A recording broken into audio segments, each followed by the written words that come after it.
Bien, eh bien bonjour à tous. Salut Antoine. Salut William. On est ici donc pour le premier cours d'une longue série, espérons-le, un cours de poker. Alors Antoine, est-ce que tu es motivé pour ce premier cours? Ah, je suis chaud patate Ben, là. j'espère bien, car Antoine, ce n'est pas n'importe qui, c'est un double champion d'Europe des moins de 12 ans en Go, année 1996-1997, et donc il a toutes les qualités mentales, intellectuelles et on va dire de sang-froid hein, pour résister aux terribles pressions qui pèsent sur un joueur de poker. Et c'est pour cela qu'on a décidé donc de lancer cette petite série de vidéos où je vais tenter, moi, joueur émérite de poker et en particulier de poker en duel, en heads-up, d'apprendre à Antoine donc les rudiments de cette discipline. Alors Antoine, est-ce que tu peux peut-être un peu nous dire ce que tu connais du poker, quelle est ta maîtrise des règles et des concepts stratégiques de cette discipline? Alors, je sais jouer au poker, hein, je connais les règles, il n'y a pas de souci de ce côté-là. J'ai testé bon, surtout du poker entre amis, on va dire. J'ai pas vraiment joué sur Internet, j'ai pas vraiment essayé de jouer dans des compétitions. Mhm. J'ai quand même une petite anecdote, je sais pas si je t'en avais déjà parlé, William, mais j'ai quand même un jour fait un tournoi important de poker. Ah ah. On a l'habitude lors du championnat d'Europe de Go chaque année d'organiser un tournoi de poker, Mhm. donc un peu le championnat d'Europe de poker des joueurs de Go. D'accord. Et il se trouve que lors de la première édition, alors ça date d'il y a plus de 10 ans, j'avais remporté le tournoi, mais alors franchement, c'est pas quelque chose dont Que je me tu mets tout vanterais en haut de ton facilement. CV, quoi. Comment? C'est pas quelque chose que tu mets tout en haut de ton CV, Non, ça reste voilà, ouais. assez mystérieux. Ouais. Pour la petite anecdote, je pense que si j'ai gagné ce tournoi-là, c'est aussi parce que j'avais absolument aucune envie de le jouer. Et donc, j'ai joué avec beaucoup de panache au début, puisque je me disais, voilà, je fais tapis, et puis soit je sors et je vais faire autre chose, soit ça continue. Et du coup, je me suis retrouvé finalement dans une position très favorable assez rapidement. D'accord. Et, euh, et après, j'ai utilisé toutes mes compétences de joueur de Go pour aller au bout de cette partie en essayant de conserver une avance acquise au départ. Donc voilà, c'était une expérience assez rigolote, mais c'est vrai que ça m'avait pas enthousiasmé particulièrement. Il y a beaucoup de joueurs de Go qui aiment jouer au poker, hein. Je pense que les joueurs de manière générale aiment bien toucher un peu aux autres jeux, mais c'est pas vraiment mon cas. Donc j'aime bien m'amuser à jouer au poker de temps en temps. J'aime bien suivre un petit peu ce que font les gens dans ce domaine-là, mais je ne suis pas un joueur de poker. J'ai tout à apprendre. D'accord. Très bien. Est-ce que dans les petites parties que tu avais jouées entre amis, vous jouiez, on va dire, avec de l'argent devant vous ou c'était des jetons plus dans le cadre d'un tournoi, on va dire? Plutôt des jetons, enfin c'est toujours des jetons de toute façon. Après on a fait cash game ou tournoi, D'accord. ça, Tu avais fait les deux, voilà. quoi. Le but c'était toujours de passer une bonne soirée entre amis et de jouer pendant 2 3 heures au poker. C'était jamais pour gagner de l'argent ou quoi que ce soit, quoi. Bien C'était sûr, bien sûr. vraiment. Ouais, d'accord. Alors, justement, moi, le format que j'ai choisi pour toi, il s'agit des matchs de heads up. Donc, c'est du poker en duel et dans le cadre de petits tournois, c'est-à-dire ce qu'on appelle des sit and go. Donc, j'ai choisi ça pour plusieurs raisons. Déjà, je pense que c'est quelque chose qui va un peu nous faciliter la vie dans la mesure où on n'aura pas à choisir réellement notre adversaire. Lorsque tu joueras, on n'aura pas à s'installer à une table et à décider quand est-ce qu'on s'arrête de jouer, quand est-ce qu'on s'en va. On va jouer des petits tournois donc où chaque joueur commencera avec un nombre de jetons défini et le tournoi se jouera ou le match se jouera jusqu'à la désignation d'un vainqueur. Donc en cela c'est relativement proche du Go, c'est-à-dire qu'il y a deux joueurs, un gagnant, un perdant, et on joue le match jusqu'à sa conclusion. Contrairement à un cash game où effectivement chaque joueur vient avec 10 euros ou une certaine somme et puis il est libre de partir, de revenir quand il le souhaite, ce qui n'est pas forcément satisfaisant et ce qui peut occasionner aussi des moments un peu d'attente où on attend qu'un adversaire se joigne à nous. Euh, Par ailleurs, j'ai choisi le duel, donc c'est-à-dire des matchs à deux joueurs, alors qu'il existe évidemment beaucoup de tournois ou de formes de poker qui se jouent à davantage de joueurs. À la fois parce que c'est là où je m'estime donc le plus compétent, c'est là où j'ai sans doute le plus joué, et c'est aussi ce que je pense être le plus intéressant, dans la mesure où à deux joueurs, on va être amené à jouer davantage de mains qu'à 6 ou encore pire à 10 joueurs. Donc j'ai fait un petit schéma pour expliquer ça et en même temps pour rappeler quelques rudiments de règles, euh, pendant que je bouge ma webcam pour ne pas masquer les titres. Au poker, pour ceux qui ne le savent pas, mais je pense que ce n'est pas ton cas, il y a des mises aveugles qui s'appellent les blindes et qui sont en fait à la base de l'action de tout coup. C'est-à-dire que s'il n'y avait pas ces mises forcées, eh bien les joueurs pourraient simplement attendre d'avoir une paire d'as. Il n'y aurait pas d'enjeu en fait s'il n'y avait pas d'argent au milieu de la table au début du coup. Et en fait, ces blindes donc, concernent deux joueurs, et forcément, bah, si on joue à 10 joueurs, comme on peut le voir sur ce schéma, il n'y a que deux joueurs qui sont concernés par les blindes, et donc ça permet de développer un jeu assez patient, et c'est même presque une obligation. Car en réalité, quand on est 10 joueurs autour de la table, les chances que l'un des joueurs ait une paire de rois ou une paire d'as sont assez élevées, et par conséquent, il va arriver assez fréquemment que on ne souhaite pas jouer contre un tel joueur et donc on préfère se coucher avec une main moyenne du genre roi 10 par exemple, qui peut sembler tout à fait jouable mais qui au regard du nombre de joueurs qui restent encore à parler ne sera pas assez puissante, assez intéressante et peut même nous coûter beaucoup d'argent si on joue par exemple contre roi dame et qu'un roi vient au flop. On aura tous les deux une paire de rois mais on aura le 10 et donc on sera battu. Alors ça c'est vrai à 10 joueurs et donc on va dire ça occasionne et ça encourage un jeu très patient. Et du coup, en fait, ce jeu de poker à 10 joueurs qui était la référence et qu'on voyait notamment dans les films, par exemple, il y a de ça quelques années, a progressivement laissé la place, et notamment sur Internet, au jeu à 6 joueurs, qu'on voit ici en haut, voire même au jeu à 2 joueurs, donc ce qu'on appelle en heads-up. Donc l'idée, c'est que à 6 joueurs, eh bien, les blindes reviennent plus souvent, et donc on est obligé, pour ne pas se faire lentement manger par les blindes, de jouer davantage de mains, de rentrer dans plus de coups, parce que sinon les mises obligatoires en fait, vont peu à peu participer à l'érosion de notre tapis. Et puis enfin, à 2 joueurs, là on est carrément concerné par les blindes à chaque coup, et puis il y a un seul joueur à battre, et du coup il devient bien plus profitable de jouer des mains comme 9 et 6 ou Valet 4, alors qu'à 6 joueurs ou à 10 joueurs, ce serait presque du suicide que de rentrer dans un coup avec des mains aussi faibles.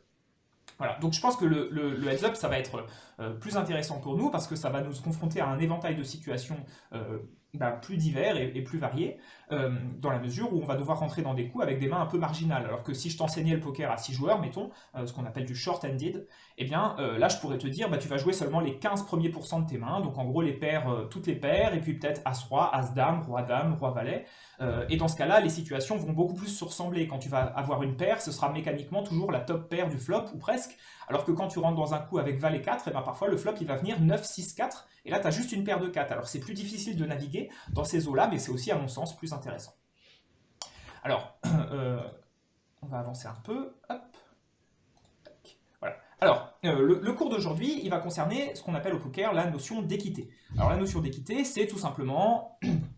Je sais que tu es mathématicien à tes heures perdues, donc ça ne devrait pas trop te déboussoler, c'est le pourcentage de chance qu'on a de gagner un coup. Alors en réalité, c'est un tout petit peu plus fin que ça, parce qu'on peut aussi partager le pot au poker, et à ce moment-là, on va partager l'équité entre les deux joueurs. Si par exemple j'ai As-Roi et tu as As-Roi aussi, on a de grandes chances de partager le coup, à moins que l'un d'entre nous fasse une couleur. Alors, l'équité, donc c'est nécessaire pour prendre des bonnes décisions, même si évidemment sur le court terme, c'est la chance qui va régir les gains d'un joueur de poker. Sur le long terme, ce sont les décisions qu'il prend au regard des probabilités de gagner qui vont dicter s'il devient un joueur gagnant ou perdant. Alors, on va faire un premier petit exemple d'équité pour voir un peu comment est-ce qu'on peut utiliser ça.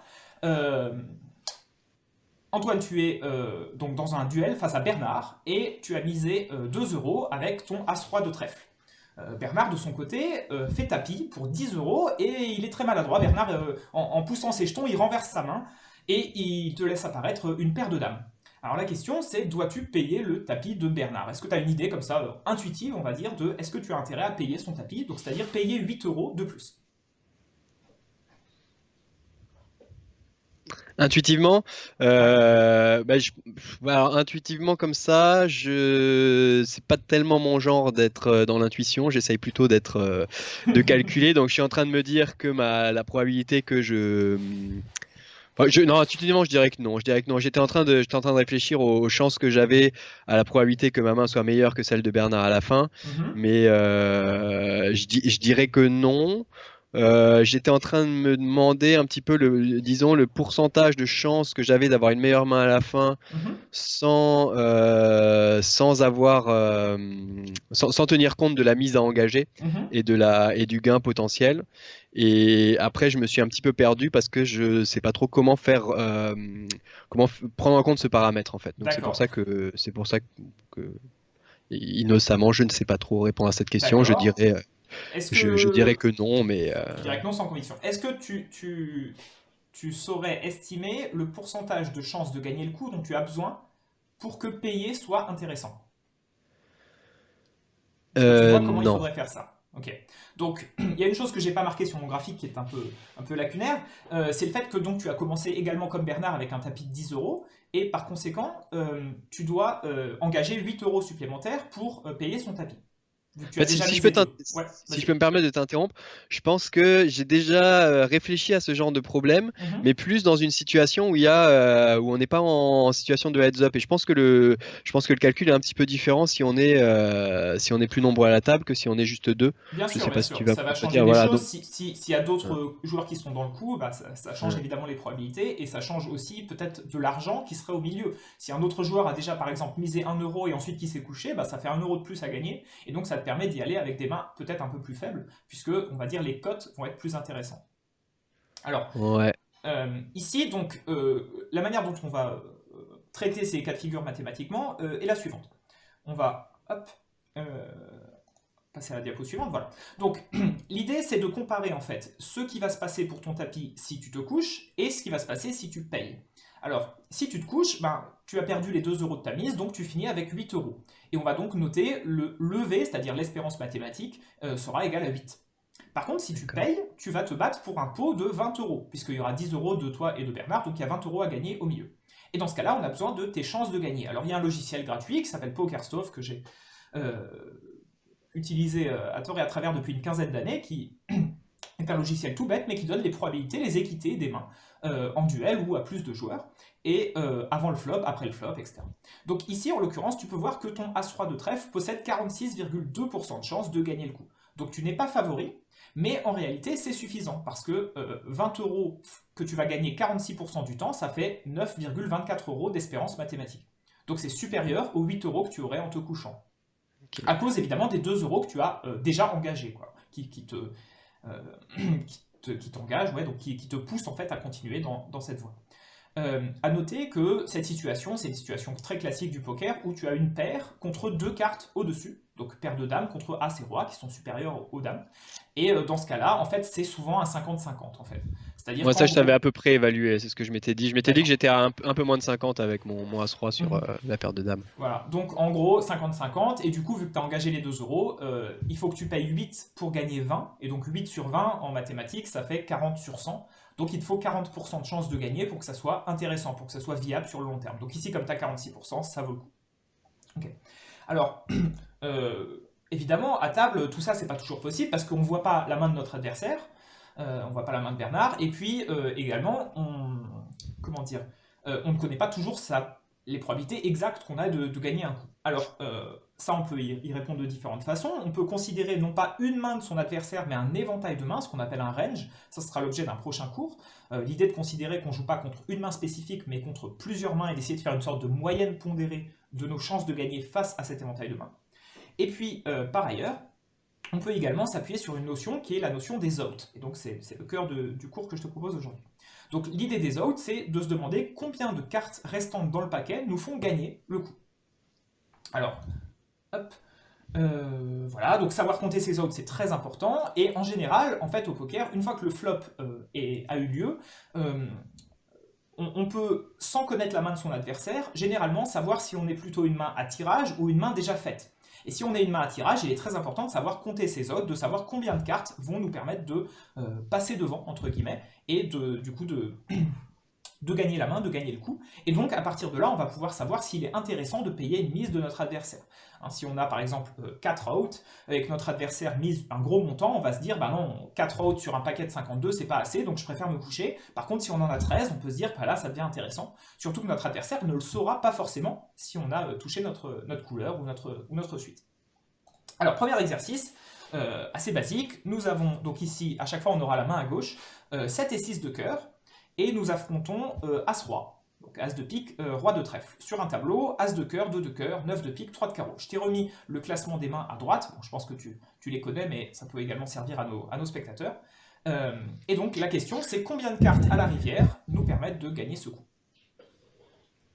Combien d'outs est-ce que nous possédons?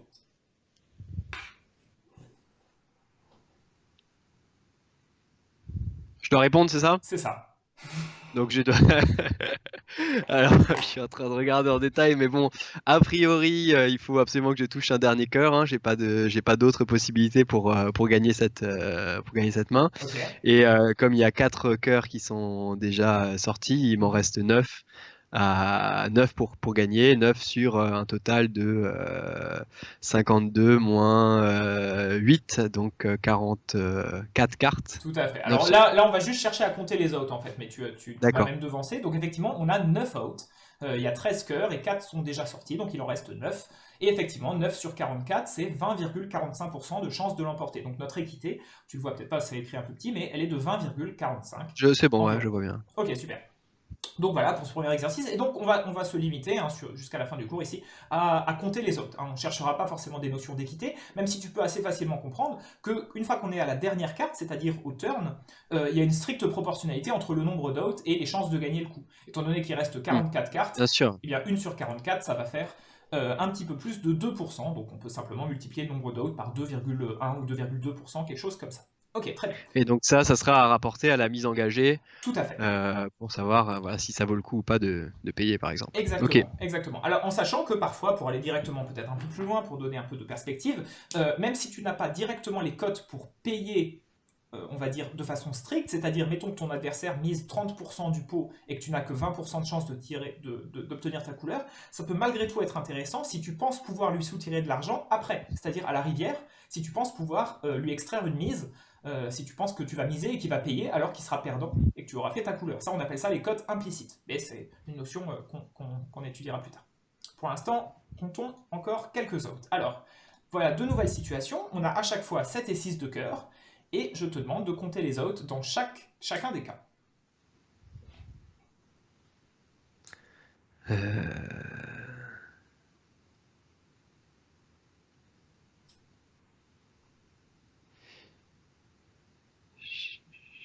J'essaie de voir la différence entre les deux cas, mais j'ai du mal à la.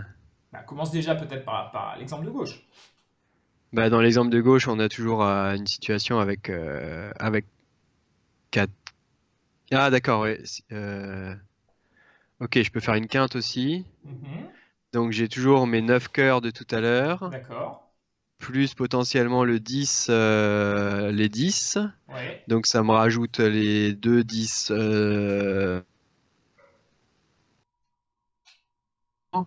et les 5 aussi. Donc ça fait 6 cartes en plus. Mhm. Des 9 que j'ai. Donc je suis à 15 cartes, c'est ça? Ouais. Je dis pas de bêtises pour l'instant. Non.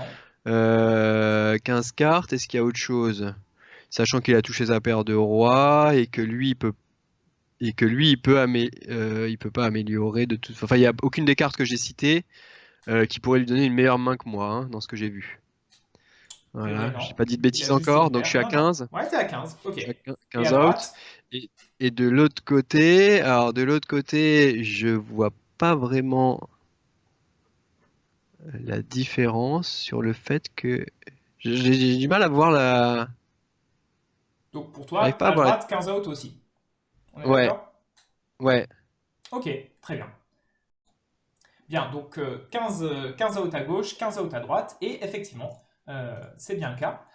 Donc 9 pour une couleur et 6 pour une suite. Les 3 10 et les 3 5 qui ne soient pas de cœur, évidemment, parce que ceux-là, ils ont déjà été comptés pour la couleur. Ok, alors maintenant, question suivante, question subsidiaire. Pour autant, est-ce que, à ton avis, l'équité du 7 et 6 de cœur est la même dans les deux cas? Donc il y a 15 out à gauche, 15 out à droite, pardon. Mais est-ce qu'on a strictement la même chance de gagner le coup? Non, alors non, parce que notre ami d'en face, il peut potentiellement toucher une couleur à carreau aussi. Donc D'accord. par exemple, moi, on pourrait imaginer que je touche, non, je parle à gauche, hein, Mhm, donc ouais. que je touche un 10 de carreau qui me donne ma quinte, Mhm. mais que lui, grâce au 10 de carreau, puisse faire une couleur à carreau, voilà, un 10 de carreau et un 2 de carreau par exemple. Ça me mettrait dedans, alors qu'à droite, il a aucune chance pour avoir un tirage couleur. Donc Très bien, tout à voilà. fait. Et c'est effectivement la bonne idée. Et donc on voit que ça influe légèrement les probabilités. En fait, donc notre nombre d'outs est le même, mais dans certains cas à gauche, en fait, on va faire une suite et ce ne sera pas suffisant. car notre adversaire va faire une couleur avec deux carreaux successifs. Donc on voit qu'à gauche, on a à peu près 55% de chance de gagner le coup, et à droite, 56,7. Donc ça joue, on va dire, à la marge. Très bien. On va poursuivre avec un troisième exercice, donc à nouveau deux situations. À gauche, combien d'outs?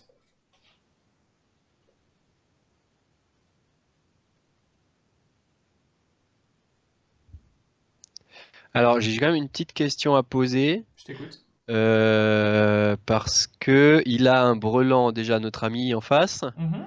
et donc moi je peux avec une carte je peux rien faire de mieux D'accord.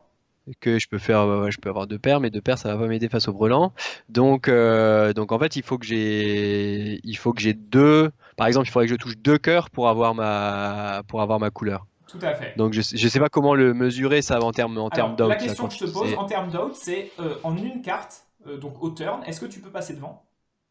au turn non Ok, donc tu as 0 out. voilà. On va dire 0 out direct. Ok, à droite maintenant.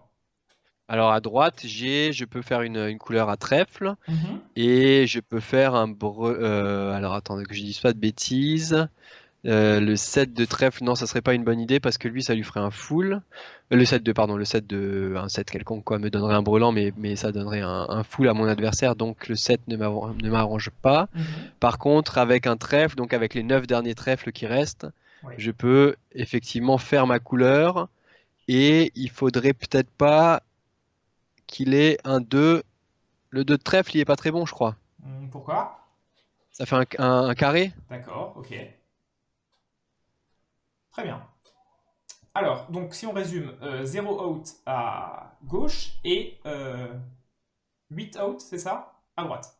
C'est ça, Ok, si j'ai pas dit de bêtises. très bien.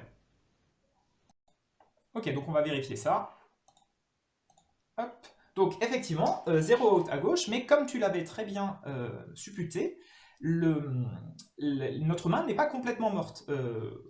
Il nous reste quelques espoirs, et ces espoirs sont disponibles sous la forme de ce qu'on appelle des tirages backdoor, ou encore runner-runner. Donc ça signifie des tirages qui ont besoin de deux cartes pour se mettre en place. Et là, pour le coup, on a un peu le tirage backdoor ultime, car on a non seulement la possibilité de faire cœur-cœur pour une couleur, mais également, on a trois cartes qui se suivent, et donc un valet ou un 7 nous donne de bons espoirs de suite, puisqu'on aurait quatre cartes qui se suivent. Et même une dame ou un 6 ne nous laisse pas complètement morts. On aurait encore quelques outs pour faire une suite, pour faire une quinte. Donc on peut voir que ces tirages backdoor, eh bien, ils se manifestent sous la forme de 8% de chance de gagner le coup. C'est pas totalement négligeable. Et en fait, dans certaines situations, c'est ça qui va faire la différence entre une main qu'on va choisir pour bluffer et une main qu'on ne choisira pas. Donc on peut imaginer que sur ce flop, là, 2 de 8, il est assez improbable que notre adversaire ait un brelan de 2, et donc on peut choisir de bluffer. Et pour bluffer, en fait, quitte à bluffer, autant choisir une main qui a de maigres chances quand même de gagner le coup sur un tirage backdoor. Et donc on choisira plutôt 9 et 10 de cœur que 9 et 10 par exemple de trèfle, qui a moins de chances de s'en sortir par un tirage miraculeux. À droite, effectivement, 8 out, donc on a les 9 trèfles, mais le 2 de trèfle n'est pas bon car il donne un carré. Voilà, donc dernier exercice. J'ai remis le tableau d'aide puisque cette fois-ci on a un peu plus de place sur notre écran et qu'on va en avoir besoin car il y a beaucoup de combinaisons de mains possibles. Alors combien d'outs a-t-on à notre disposition pour l'emporter face à cette paire de valets qui est pour l'instant devant nous? Alors, je remarque qu'il a la paire de valets et comme il y a un brelan de 9 déjà, ça veut dire que lui, il a un full. Tout à Donc, fait. pour faire mieux qu'un full, j'ai pas énormément de possibilités. Mhm. Donc, il faudrait que je vise, qu'est-ce que je peux viser? Un meilleur full que lui. D'accord. Donc, par exemple, si je touche une dame ou un roi, donc ça veut dire que ça me fait trois rois, trois dames. Mhm. Trois rois, trois dames pour faire mieux que lui. Je suis en train de vérifier que ces rois et ces dames ne lui donnent pas quelque chose d'intéressant. Alors les dames, ça va lui donner une quinte, mais la quinte, elle sera inférieure à mon full, donc c'est pas, y a pas de risque. Donc a priori, j'ai ces 6 out. Ouais. Ensuite, j'ai pensé à un truc, c'était quoi déjà? J'ai oublié, mais j'ai vu quelque chose. Ouais, je peux toucher je peux toucher un carré. S'il y a un 9 qui sort, mon carré sera meilleur que le sien, puisque j'aurai un carré de 9 avec un roi, alors qu'il y aura un carré de 9 avec un valet. Donc je peux avoir mon septième out, qui serait j'ai dit le 9. Voilà, donc voilà, voilà. Et puis Pas mal du après, tout. je peux faire une quinte flush. Je peux faire une quinte flush que j'ai déjà comptée dans la couleur, donc je vais pas la compter en double, puisque de toute façon, le valet de trèfle me donne ma couleur. Donc j'ai déjà... Non, je me suis perdu là. Ouais, Je me suis tu t'es un perdu. peu embrouillé là. Je me suis embrouillé. Donc j'ai compté quoi? J'ai compté mes dames, mes rois pour me... J'ai pas compté la couleur en fait. Voilà. Donc, dame, roi, ça fait 6 cartes. Mhm, Le 9 de cœur, ça fait 7 cartes. mhm. Et ce que j'ai pas compté, c'est la couleur. Donc, couleur ou quinte flush, bah, peu importe. De toute façon, la couleur suffit. Donc, couleur, il me reste combien de trèfles? Il me reste.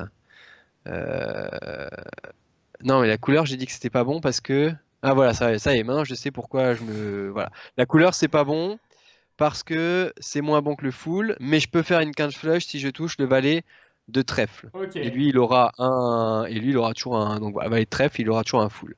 Donc j'en étais à 6 plus 6 plus 1, 7 avec le 9, plus 1, 8 avec le valet de trèfle. 8 out. c'est ton dernier 8 mot. out, c'est mon dernier mot, William. Eh bien, c'est la bonne réponse. C'était un peu laborieux, Et mais tu t'en es sorti avec brio.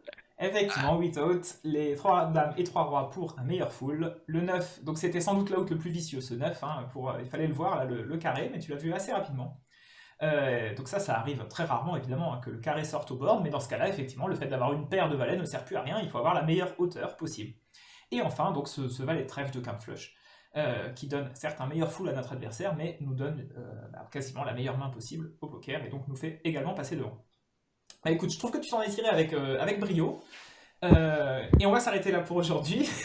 Non, mais tu t'en es bien sorti. Tu t'en es bien sorti. Et puis, évidemment, à la table de poker, les situations sont rarement aussi complexes. La plupart du temps, on a un simple tirage quinte ou tirage couleur, donc avec 8 out, 9 out, et c'est assez rapide à évaluer. Ok, et bien ce que je te propose, c'est qu'on se revoit la fois prochaine et que cette fois-ci, je t'observe jouer une partie pour voir un peu quelles sont tes tendances, quels sont tes niveaux de réflexion, et puis qu'on puisse à partir de là peut-être établir un programme pour revenir sur certains des coups que tu auras joués euh, de façon peut-être sous-optimale, même si je ne doute pas que tu vas m'impressionner avec ton niveau dès le début. eh bien, je te remercie déjà pour cette grande confiance que tu m'accordes et puis pour ta proposition. Donc, on se retrouvera avec grand plaisir pour une prochaine partie. Mais avant ça, William, je vais te faire quand même une autre petite proposition. C'est que, comme disait ton grand-père, je crois, si je me souviens d'anciennes vidéos que tu avais faites Ça remonte, voilà, ça remonte. Donc, son grand-père disait le poker, c'est super, c'est vrai. mais voilà, mais le Go, c'est mieux. Donc, ce que je te propose, Ça rime un c'est peu moins, le go c'est rigolo, peut-être il faudrait quelque chose de plus vendeur, quoi. voilà, donc faudra trouver quelque chose pour. Mais donc en attendant, je te proposerai de nous retrouver dans un autre cours Très bien, dans lequel je jouerai plutôt moi le rôle du prof et donc je te propose qu'on se retrouve pour un cours de Go avant la prochaine leçon de poker. très bien. Donc voilà, donc on verra si tu es aussi performant dans les exercices de Go que je ne l'ai été dans les exercices de poker. Donc il va falloir que je te trouve des défis à ta hauteur, hein. Très bien. Ouais, je ne doute pas que tu vas me trouver des problèmes bien corsés pour te venger de ces méchants problèmes de comptage de haute. Et en tout cas, je relève le défi avec plaisir. Et donc, on se reverra pour ce cours de Go pour la prochaine vidéo. Super, et ben à très bientôt. Ça marche. Salut Antoine! Ciao William.